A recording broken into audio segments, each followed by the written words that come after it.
Bonjour, c'est avec joie que je vous présente mon nouveau livre, Sainte-Anne, notre grand-mère du ciel, publié chez Novalis au Québec et en France chez Salvator, avec une très belle préface en France de Monseigneur Raymond Santaine, qui est évêque du diocèse de Vannes.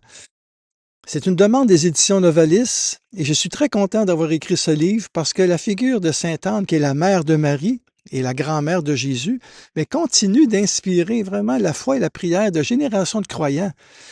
Bien sûr, elle n'est pas nommée dans la Bible, mais grâce aux récits anciens qui témoignent de sa présence et de nombreux sanctuaires qui lui sont dédiés, eh bien, je mets en lumière ici une femme d'une grande une profonde confiance en Dieu, et aussi de Joachim, son mari, qui se sont ouverts à la parole et qui ont cru et qui ont donné naissance, ce couple stérile, donné naissance à Marie, de qui va naître le Messie. Donc, c'est une histoire de famille que je raconte, beaucoup plus qu'un livre historique. Bien sûr, j'ai fait beaucoup de recherches et ce fut une vraie découverte pour moi d'écrire ce livre, car dans le culte de Sainte-Anne, ça commence au 5e siècle de Jérusalem jusqu'à Sainte-Anne de Beaupré aujourd'hui, en passant par la Bretagne et la tradition des peuples autochtones du Canada. On peut dire que le culte de Sainte-Anne perdure depuis des siècles et elle demeure vivante vraiment par sa proximité avec les familles et les personnes qui cherchent réconfort et espérance. Sainte-Anne, elle est très aimée des gens. Je m'en suis rendu compte d'ailleurs en écrivant ce livre. Et on la voit souvent comme ça, éducatrice Sainte-Anne, qu'elle enseigne à Marie à lire, écouter la parole. Et c'est de là aussi que Marie, ça prépare son oui, hein, quand, à l'ange. Marie, déjà, c'est déjà le lien entre l'ancienne alliance et la nouvelle alliance. Et par Marie et Jésus, eh bien, c'est véritablement cette famille-là, on peut dire qu'elle a changé l'humanité. Alors, dans ce livre-là, j'insiste beaucoup sur cet aspect-là de transmission de la foi, comment aussi le culte de Sainte-Anne a façonné ici les premiers habitants au Canada, au Québec, en Nouvelle-France, comment elle est populaire en France aussi. C'est incroyable le nombre de lieux, d'églises, de sanctuaires, comme ici d'ailleurs, qui portent le nom de Sainte-Anne. Ça serait très, très long. J'ai un chapitre complet là-dessus, justement pour montrer comment elle est aimée. Et dans d'autres pays aussi, il y a toujours une église de Sainte-Anne.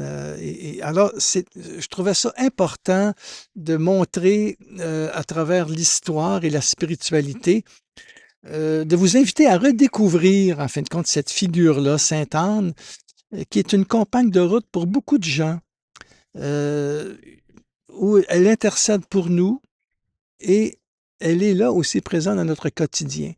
Alors, je montre ça dans plusieurs chapitres du livre et à la fin de chaque chapitre, je fais une note pastorale aussi sur la vénération des reliques, la piété populaire, la prière, les pèlerinages.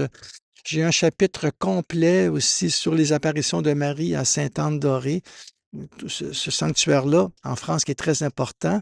Et de là, de la Bretagne, justement, des colons qui vont venir de là vont venir ici au Québec, justement apporter ce culte-là qui va façonner les premières personnes aussi qui vont vivre ici.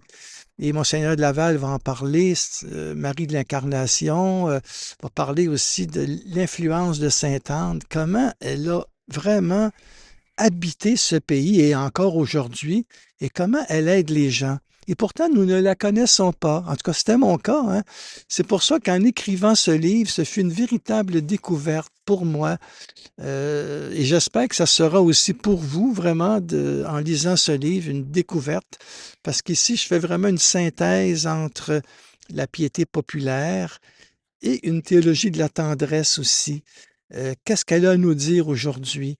Donc, il y a tout un chapitre complet aussi sur les peuples autochtones qui ont une grande vénération envers Sainte-Anne, qui est leur grand-mère. L'importance de la grand-mère chez les Autochtones, c'est central. Et aussi, comme grands-parents, qu'est-ce qu'elle a à nous dire, Sainte-Anne? On peut dire que nous avons une grand-mère du ciel qui veille sur nous. Ah, donc, oui, c'est un livre d'histoire, c'est un livre avec une dimension théologique, spirituelle, mais c'est un livre qui vient du cœur.